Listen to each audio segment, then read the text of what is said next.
So this is a concept series.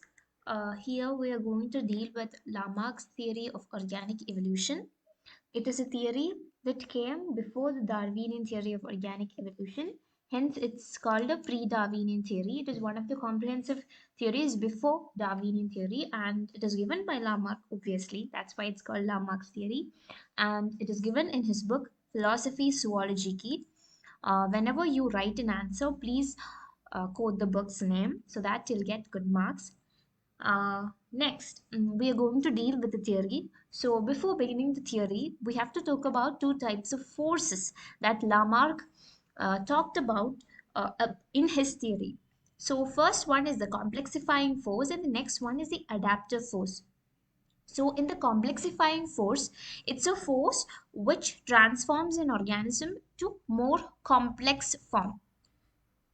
And an adaptive force, it is a force which is responsible for the adaptation of an organism to a particular environment. So the two types of force are complexifying force to make the organism more complex, and the adaptive force for the adaptation to different types of environment. There are four postulates in the Lamarck theory.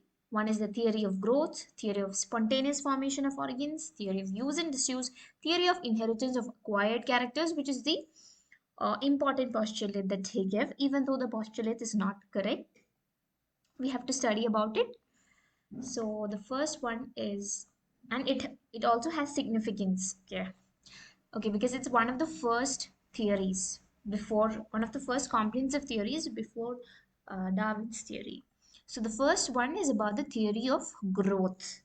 This means that when an organism evolves, it becomes bigger and bigger in size.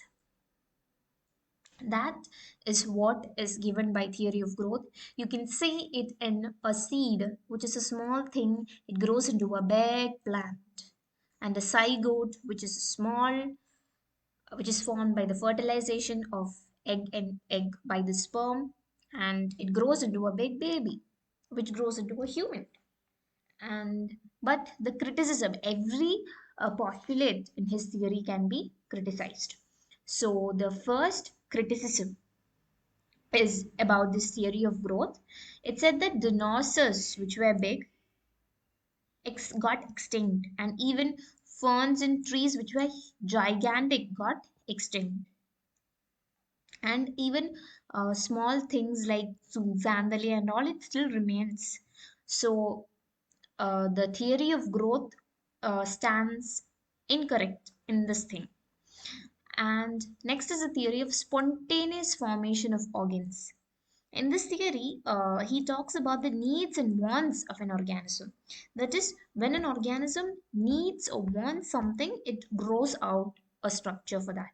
For example, when giraffe wanted to reach to tall trees, to the top of trees, it wanted to do that, therefore it got long neck. But there is a criticism for it, because if man desires to fly, obviously he cannot develop wings. So that is an obvious criticism. Next is about the theory of, sorry, use and disuse. So organs which are used will become enlarged, and disused ones degenerate. That is, for example, we can see people who work out, they got big muscles because they use their muscles more often, and people who do physical uh, works, so they also have huge muscles. And it is said that snakes used to have limbs, and it got degenerated because they didn't use it. Okay, so that is the theory of use and disuse. Whatever we use, it gets enhanced, and whatever we do not use, it gets degenerated. For example, we have eyes and heart. It is of the same size even now. It is not, getting specialized or anything. It is not getting specialized. It is the same. Then we can look at the last postulate, which is the important postulate, which is inheritance of acquired character.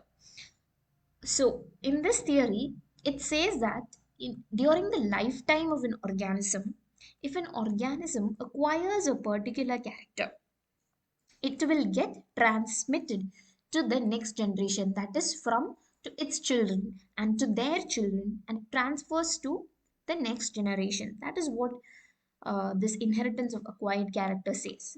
Now let's look at an example. The long neck which is acquired by the giraffe, it is transmitted to the next generation. That is, will have every baby giraffe will be born with a long neck. Okay, but there is a criticism for this. The criticism is given by August Weismann. So, what did August Weismann do? He cut the tails of rats for 20 generations. For 20 successive generations, he cut the tails of rats, but he found that the new baby rats which were born, they had tails. So, no change can be seen. And he proposed a theory which is known as a theory of germplasm. He said that only those changes which are in the germ cells will be transmitted to the next generation, not in the somatic cells. That is, the rat's tail is somatic cells, and it is not germ cell. Germ cell means the reproductive cells, that is, the sperms and egg cells. So now another criticism is by the Pavlov's experiment. So what did Pavlov do? So he did an experiment by um, first he gave food to his dog, and he saw that the dog is salivating. And next time onwards, whenever he used to give food, he used to ring a bell also along with the food. So after some time, when he just rang the bell without the food, the dog salivated because it was conditioned to do so. But when he observed, the next generations did not get this conditioning. That is, they didn't salivate simply because of the bell. So, this also proves that the acquired characters do not transfer to the next generation.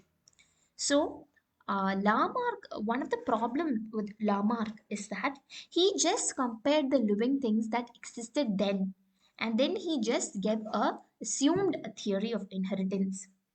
He didn't do proper research. And but later Darwin gave a theory of organic evolution, which became more important and more correct than this. But Lamarck's theory is very significant and we have to study it. Why? Because it is one of the first comprehensive theories of evolution that is ever made. So, thank you. I think you got what is meant by Lamarck's theory by this short video.